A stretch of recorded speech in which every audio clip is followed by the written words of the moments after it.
the importance of media literacy. My Lords, it's a pleasure to follow the Noble Baroness Lady Prussia and to indeed join the Noble Lady in thanking the Noble Lord, Lord Knight, in very clearly introducing this group. And I feel like in taking part in this debate I should declare a joint interest with the Noble Lady Baroness Fox, in that I was for a number of years a judge in the Debating Matters events to which the Noble Lady referred, and indeed the Noble Lady was responsible for me ending up in Birmingham Jail the time that such a debate was conducted with the inmates of Birmingham Jail. So a common interest there.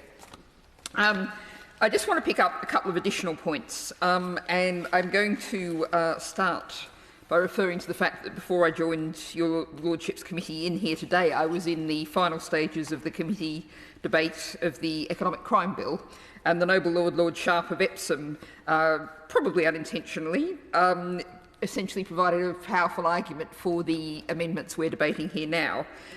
We were talking, as we have at great length in the Economic Crime Bill, about the issue of fraud, and as the Noble Lord, Lord Holmes of Richmond highlighted, fraud is, if we're talking about online harms, a huge aspect of the reality of people's lives today, and one I think that really has been undercovered in this committee, although it has been very much picked up in the Economic Crime Committee. So the Noble Lord, Lord Sharp of Epsom then, as we were talking about online fraud, said consumers have to be, quote, appropriately savvy. And I think that's a description of the need for online education, critical thinking online, equipping people with the tools to be, as the Noble Lord said, appropriately savvy in facing the risks of fraud, scams and all the other risks that appear to people online. Now, I've attached my name to two groups of amendments here.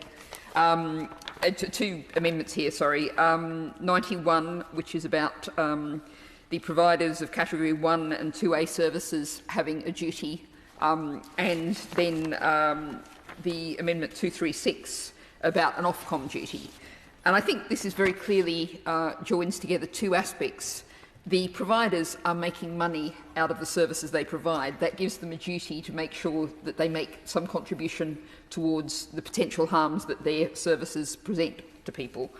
Ofcom as the regulator obviously has a role, and I think it was the Noble Lord, Lord Knight, who said obviously the education system also has a role, and there is some reference in here to Ofsted having a role.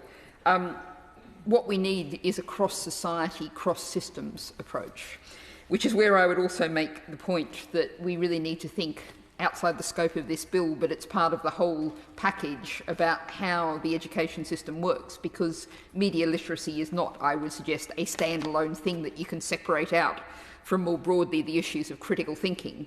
And we really need to think about an education system which has far too often forced schools in particular into getting pupils to learn a whole set of facts and regurgitate them and being rewarded for that fact. And we really need to think about how our education system prepares children for the modern online world.